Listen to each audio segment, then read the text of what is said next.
Hey everybody, welcome back to the channel. So I spend a lot of time working with people, trying to get them to, you know, find ways to redevelop or to find that spark in their relationship again, trying to help them to get their relationship going again. So I do a lot of counseling work, right? Trying to help a lot of people with their relationships. It's something that I enjoy doing. And I want to talk about something that I see a lot of people struggle with when they're in relationships, and that has to do with the fact that they have lost the passion, they have lost that spark. They don't have the same type of fire that was burning in the relationship when they first met. And what I've seen happen is a lot of times some people have, husband and wife, boyfriend, girlfriend, partners, whatever you want to, whatever labels you want to use. They have kind of become boring roommates, right? So they've become boring roommates where all of the romance has gone, has left the relationship, and with the romance, a lot of times being gone, obviously, any type of intimacy and stuff like that has been gone, has also left the relationship, is gone, and sex has become one of those almost like a taboo type of stuff in their relationship. It's if it's not completely gone, it's so dormant that it barely exists in the relationship, and they're struggling because of it. And what happens when that struggle really, really goes unchecked is that these relationships now they struggle. They really, really struggle to survive. And so people who once had that passion and that fire and that sort of stuff, they've lost all of it. They've lost that spark. And sometimes people would say, they fell out of love with each other. And sometimes I wonder if they is it that they've actually really fallen out of love with each other, or is it that the love it's still there? It's just that they've allowed that love to become so dormant. Because love is something, and relationships are something I feel like you have to keep watering it, right? Yeah, it's a good thing. I didn't think about saying that, but now that it's come to my head, you gotta think about watering your relationship. It's like a plant, right? And so you've got to keep giving it water. You got to keep giving it whatever necessary nutrients are needed so that that relationship will survive. And so, yeah, what comes to my mind is it's relationships are like plants that you need to keep watering. And so, what I'm going to talk about is, a couple ways that you can water your relationship, right? So you can keep on adding that spice and that fire and that passion and all that stuff that you had when you first met each other, right? Not every day is going to be great, but a lot of times you don't need to find yourself in a relationship to the point to where it just becomes downright boring and you're just like boring roommates, right? So I think one thing you could definitely do in your relationship, I think, is to explore, right? To explore. And there are different things you can explore. So let me break them down. One of those things that you could explore is just new things, right? New things. And when I say new things, it could be, for example, traveling, right? No, yeah, I get it. A lot of people are not going to be able to just hop on a plane. A lot of people don't have the resources to just buy a ticket, the means to just pick up and go to another country or whatever the case is. But a lot of times it could be something that you just start local. A lot of times we live in places and we take the same route from home to work, to the grocery store, to your doctor's office, to your dentist office, to church, to your family or your friends that you visit.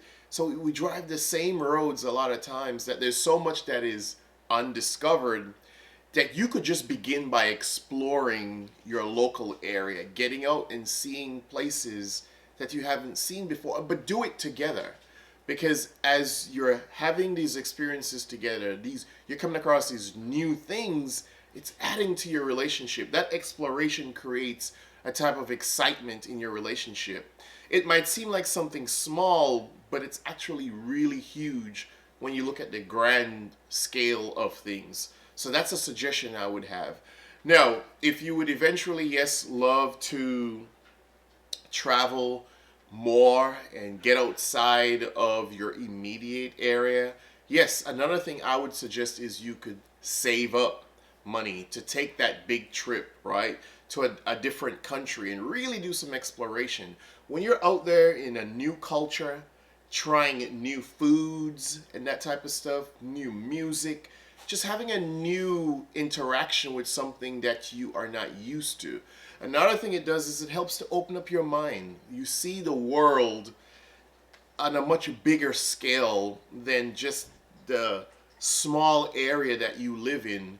And that's all that you're exposed to over and over and over and over and over again. So for a lot of people, their imagination is so small because they have not been able to get out, or they haven't, not that they're trapped necessarily. A lot of times they're just mentally trapped. They've trapped themselves, a lot of people, but they're not willing to get out. So their mindset and their view of the world is so small.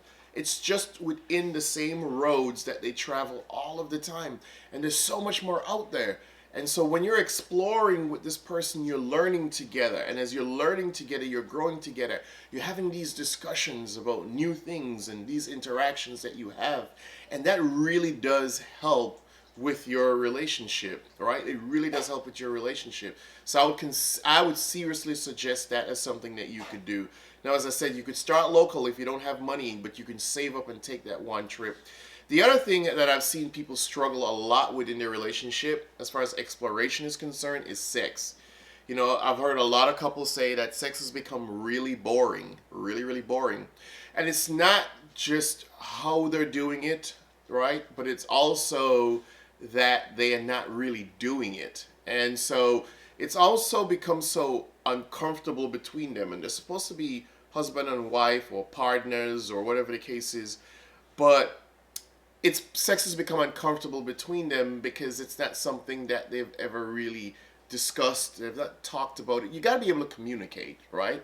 And so I know of people who, you know, maybe have sex once every 2 weeks or once a month or just maybe 2-3 times a year or whatever the case is. Special occasion type sex. That's all that happens. That's not going to be great, right? I mean, that's not going to be, because you have gotten so not used to being with that person that I understand how it could become awkward. And I've seen for a lot of people, it has become so awkward for them to be able to have that intimacy with one another.